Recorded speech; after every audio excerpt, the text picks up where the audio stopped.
Do you feel like you're out of an alignment? Today we're talking about how to listen to and feel your body. It begins with asking questions and becoming more aware. On this episode of Coffee with Tea.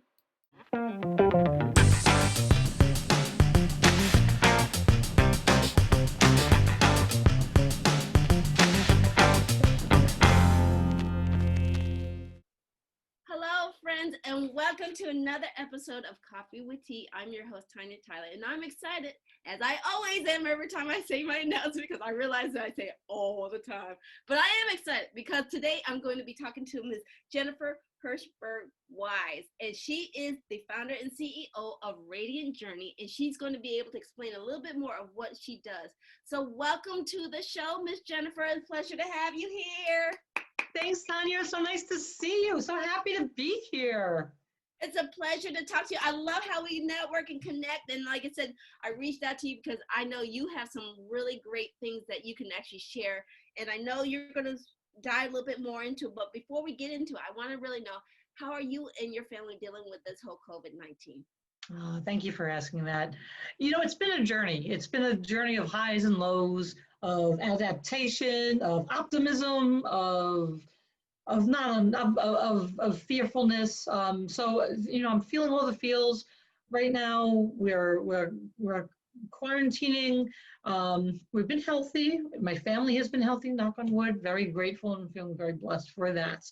And wishing everybody else as they go through this time feelings of security, safety, and warmth too, and feelings of love. We're negotiating the back to school thing, virtual learning, managing to work from home, pivoting is like the way of 2020, and reimagining is kind of where we're at. So some days I feel like, okay, I could actually see further ahead, and sometimes it's reimagining every minute of the day. Right. While living it. So, Right. So there's that. I love it. So, I mean, we're going to dive into, we were talking about listening to your body and feeling your body. So, I mean, I guess your background can really explain to me more of how did this come about. And you're an occupational health therapist? I'm an occupational therapist, yes. Licensed in the state of Connecticut. So when we talk about feeling your body, what does that actually like look like? Mm-hmm. Okay, thank you for that. That's a great question. It's really bringing awareness to your body, to noticing that if you're in a certain situation that you notice some tight shoulders, and then getting curious on about like, wow, noticing, wow, I have tight shoulders. What does this mean? What am I feeling right now? What emotion am I feeling right now in my body? Does this feel good? Is this supporting me? So that's what it's the somatic awareness of your body. I see in my practice as an occupational therapist and integrative wellness practitioner that people are so disconnected from their bodies. Like we live above our neck, and where we create thoughts, we create stories, we create agita, we create a lot of noise about what's happening in our brain, in our mind.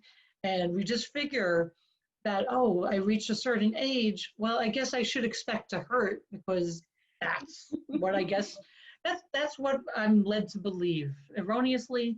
And the idea, the recognition that there's more that can be done, whether it's through stretching, whether it's just really like listening to your body and really getting curious about what it is you need. Because I think once you can shut down a little more of the noise, you can get really honest with yourself in a way that's authentic and clear and non-judgmental. You know, there's so much, especially as women, we're told, okay, you have to be a certain way. This is the path you should take. This is just life. You know, you should be tired all the time, and you should hurt all the time, and you should. I think that there's a level of understanding that needs to come. And I think like with COVID, this time period, we're all listening within, partially because all our outside distractions have been, initially they were limited, and then maybe redirected, because now everybody's on Zoom. So now we're finding a whole bunch of new ways to keep entertained and also get knowledge. It's not just like a frivolous distraction, but really finding out and having time to reflect and say, what is going to support me in this time. Right. So Yeah. I love how we talked about like this little, you touched a little glimpse. I just really wanted to like touch on a little bit more. Okay. And like we met in this group. I'm gonna say I'm about to be 50 and fabulous. So I'm not going to share your age if you do not want to divulge. But we were in a like group, and what we were talking about is, catering to a certain graphic of age women, right? Mm-hmm. So, am I understanding that some of the stuff that we're experiencing at this age does not necessarily mean that's normal? I mean, it's just because we've been programmed to think that it's like normal, like you're supposed to have a certain body aches, or you're supposed to have a certain type, difficulty because of a certain age group. Is this something that's been programmed to us? Is what I'm asking. Yeah, sure. So thank you for inviting me to go a little bit deeper into Yeah, that. because it's like I'm like, this is fascinating. Yeah, it really is. I think there are natural things that happen in aging, but there are some things that we accept as normal parts of aging that aren't necessarily normal. It comes down to diet. It comes down to exercise and movement. And I work with people like, I don't like exercising. Okay, let's talk about movement. What kind of movement? Maybe you like going for a walk. But I'll come back and get a little deeper now. I think that it's just getting information and kind of like a sense of being disconnected from your body. A lot of us, and by that I mean all ages, when you can actually have the ability to reflect on yourself and what you're doing. Like we kind of just get into the rat race a little bit more, and we kind of just keep moving. We keep sitting. We keep drinking coffee. We keep drinking things. We keep taking other things that help us sleep better. We keep taking things that help us wake up and get stimulated so we can interact our day. All of that impacts us. So I think it's talking about alignment. And when I'm talking about physical alignment, which basically means how is your skeleton from a musculoskeletal point of view? Are your hips oriented in a good way, or is there rotation?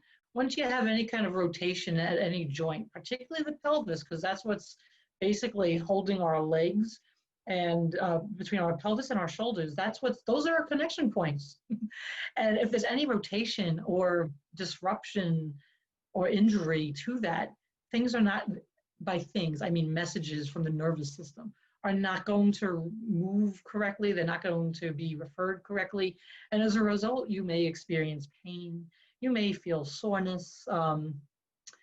It's a matter of getting in alignment and really understanding your body. For so long, I felt like I guess I should expect that this is what my normal feels like, to have that low back pain. And you spend so much time trying to maintain an upright position. It's exhausting. When you have pain, particularly in your low back, everything to maintain an upright trunk posture is exhausting. When you find alignment, and whether that's through stretching, supports, maybe sitting on that hard chair is not the best chair for you. That once you find alignment, you will discover, wow, I don't have to hurt. And all that energy I just spent trying to maintain an upright position, I don't need to. Now I could actually focus on the task at hand. I see this across the ages. I see it in the ages I work with children, I work with adolescents, I work with young adults, and I work with older adults. If we look at seating, particularly like with children in classrooms or at home, everybody's looking at ergonomics right now. But I remember I was talking to another woman, and she was in her 60s. She's like, and I was talking to her about myofascial release and how we have this connective tissue that if you keep it in a position for so long, it's going to assume. It's kind of like Gumby. Gumby. If you put Gumby in this position for so long, Gumby will remain in that position. Or like a picture like a clay, for those that don't remember Gumby. It's like a modeling clay. You could model yourself and think of your body as this beautiful, alive, dynamic matter. Does that? Yeah, it does. Did I go deep? It does, because like I said, it's like I'm realizing as I go through, it's like, we have a three-part system. I don't know if that's how we start with our mind and our body. And then, if you're like paying attention to what your body's always giving you clues. Mm-hmm. So it's like, if we start to like, like you said, we all focus up on our head, but we're realizing that it's a whole three-part system here. And I think, like I said, because like I said, if you read a lot, they tell you, well, you're not sitting up straight, but it could be your chair that could be the problem, or, maybe your shoes are, not wearing right. Or, I mean, so it's basically like not just go in our head, but consult with a person like you who actually get us out of our heads and get us thinking in a different kind of light, right? I think so. I like to think of body, mind, spirit as an integrative system. And there's constant information being referred to one aspect of the whole system. And by whole system, I mean like the entire person. There's this wonderful, as I'm also trained in yoga, there's this wonderful system called the kosha system, in which you're looking at 5 levels of being. At the most physical level, at the most superficial level, is where our physical being, our skin, and then as you get further deeper, you're getting to the essence of a person, the bliss, the place where that it's not just about what we look like, what we feel like. We're bliss, we're energy, we're light, we're sound. It's beautiful. And it's the idea of looking at that and getting a deeper look at what does it mean to be human. Okay, so is that what you mean when you say in alignment? Alignment, I'm looking at also physical, well, that's one aspect, the physical aspect of it too. And alignment could be like living your life's, like being satisfied with your life's work, with your day-to-day activities, and your functional level too. It's an overview. Like when I do an assessment of somebody, I'm really looking at all the factors that contribute to this person's function. As an occupational therapist, it's all about function. As an integrative wellness provider, and by that I mean a Reiki provider, I do a journey dance, which is a transformational movement practice, which all of these modalities that I've discovered and brought into my own practice personally and professionally have really like created the path for me to really feel like in alignment. I know there's talk about balance. Not the physical kind of balance. Can you stand on one foot while carrying like something on your head? No, don't do that. But it's the matter of feeling comfortable in your own body, comfortable doing what you want to do, and comfortable about the environment around you. And the environment could be your immediate environment. It could be your community. There's all these circles that just expand outwards. Okay. So it's really, go ahead, you go ahead. No, what I was saying, you're dropping a lot of nuggets, and like I said, this can go down a whole lot deeper, because like I said, we're just skimming the top here. So what I really want to remind our listeners, like if you're enjoying what Jennifer is dropping, I always say dropping, and you're picking them up, please consider hitting the like button there and leave us a comment, or ask us a few questions so I can follow up with Miss Jennifer. So please give us your feedback as to if you're getting some good nuggets, because like I said, she's dropping some really good gems there, and sometimes I'm not even getting it, so I might have to have her come back just explain a little bit more. So anytime, Tonia, I love explaining. I love clarifying.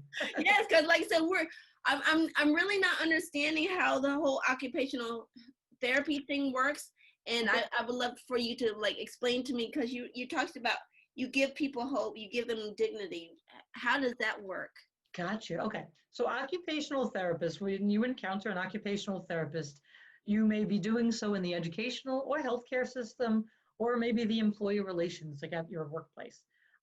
So occupational therapy is a rehabilitation approach to somebody's activities of function and activities of daily living. Activities of daily living mean how you're showering, how are you getting dressed, how are you transferring, which transferring means getting up from one surface, getting up from your chair, walking to the bathroom, sitting down and sitting down onto the toilet, getting off the toilet, getting into the shower. So you primarily see it when there's an impairment in function. So I like to say that I work with individuals who are recovering from an illness or injury, or living with a chronic health condition. So thinking of somebody that's had either like a joint replacement, a hip, a knee, a shoulder, yeah, um, that person is not going to be able to use that joint or their limb in the same way they were prior to the event, whether that was an illness or an injury or a complete loss. They're going to have to learn new skills. There's certain protocols from different surgeons that you need to adhere to. So say you have an individual who had a hip replacement. They want to get into the shower. They can't just lift their hip up, lift their leg up, their knee up, and just step over the tub into the shower. They're going to need to learn because they're going to have different restrictions on that. So by the protocol set in place by the surgeon. So we, as an occupational therapist, I would come on in, assess what it is they wish to do. Maybe they are comfortable doing sponge bathing, getting washed up by the sink, same thing. Or they have a tub where they just need to have a tub transfer bench. So it's looking at equipment, it's looking at the person's functional abilities and capacities and what limitations they have. It's very interesting because when people have intact nervous systems, intact musculoskeletal systems, intact cognitive systems, it doesn't seem like what should be so hard about getting dressed. Now, let's just say you have a young person with sensory differences. They may see putting on a shirt that you're like, this is the most comfortable shirt in the world. Why don't you like it? It might itch them. It might make them uncomfortable. Now, let's just say you have an older adult who has cognitive changes. Maybe they're having the early onset of dementia, or maybe they're having some visual hallucinations. They don't know where, and maybe body awareness. They don't know where their limbs are in space. That's a big piece, the proprioception. And then the sensory piece of it. We often hear of sensory challenges with younger, like by younger, I mean elementary school infants. But I think the secret is we all have sensory issues. That's what I was like. I was like, yeah. We are all sensory beings. We have senses. And we have preferences, and it's okay to be human. It's okay to be human and okay to say, wow, I don't like eating a certain type of food or something because it has a texture I'm not comfortable with. But if you take that same issue with somebody who's having visual changes and or sensory issues, they can't make sense. They can't perceive it. They can't interpret what's happening around them and feel, and they feel safe about it. They don't know what to expect. And as a result, sometimes either children or older adults, they lash out, and sometimes it's a verbal or sometimes it's physical. And it's just because you have a human or a nervous system that's trying to find safety and comfort, and because their environment is changing so much, even though to the next person who's cognitively, neurologically intact, physically intact, they would not understand what's happening. So it's really having an understanding of what the other person might be experiencing and what adaptations in the environment and what ability does that person have to learn new skills. Like with yoga, breathing is a really great thing. I'm in the process of developing a yoga program for individuals with dementia. And I think that would be great to roll out to different places, because the idea of like, well, sometimes you see individuals with cognitive impairment, as a result, their world's going to get smaller, their mobility is going to decrease, and how do they maintain a quality of life? Talking about dignity. How are you going to maintain dignity for somebody that might be like very dependent in other areas of their activities of daily living, such as toileting? They're going to probably maybe be relying and dependent on somebody for meal prep, and so on. So it's really finding the dignity for that individual, assessing what their physical capabilities are, what are their cognitive, what's the sensory like, what's the environment demanding of it. So it's a full comprehensive approach of occupational therapy to really equip people with the skills for living, really focusing on quality of life. Well, like I said, we are just touching the iceberg, or the tip of the iceberg. Yeah. And I can't believe how fast 20 minutes really goes by. So I would love to have you come back and tell a little bit more how the Radiant journey really came about. I know we didn't really get the chance to really dive into it because you gave us so many other good nuggets on the therapy. But where can people find more information about you, your services, and anything that you have coming up? Excellent. Well, thank you. Yes, 20 minutes does go by fast. I'm really passionate about occupational therapy, and I really like empowering people to see what's possible. So I am very excited during COVID. You started off talking about COVID. I had time to get back to writing, and I offer my Radiant Insights. It's a twice a week newsletter that comes to your email, and it contains all the news you need that inspires, and you can provoke reflection, and also inspires and cultivates calm and clarity. Sometimes I do free gifts, sometimes I give a meditation. I have, so people can connect with me also at jennifer@radiantjourneyllc.com. My website is radiantjourneyllc.com. I'm on Instagram as Radiant Journey Jennifer. I'm on Facebook as Radiant Journey LLC. And I'm always open and excited to hear from people that are interested in learning more about my services. I will be having on December 9th, I will be offering a Move to Heal transformational movement workshop that is accessible. Accessibility is another important piece to me too. I want everybody to come and be able to participate at their highest level in a way that feels supportive to them. So that's Radiant Insights, social media, Facebook. You could always keep watching Tonia's videos. And I can't wait to come back again, Tonia. Definitely have to come back, because we're going to, like I said, you got a whole wealth of knowledge. And I want to remind all those who tune in that feedback is always welcome. Email us if you have any guests or show ideas. Links to all of Jennifer's mentioned, all those sites that she mentioned, will be posted in the comments. Thank you for watching. And if you like this video, remember, give us a thumbs up. And if you're enjoying us, leave us a comment. Let us know. Give us some questions that you might have. I can have some follow-up questions for Miss Jennifer. And if you're really enjoying all the insights that everyone is sharing, and please hit the subscribe button, please. And last but not least, take things in stride, go with the flow, and create your own path. And we'll see you back here on another episode of Coffee with Tea. So till then, have a great day. Bye-bye. Thanks. And we'll talk to you later. Share with us, what was one of your takeaways from today's show? Post your answers in the comments.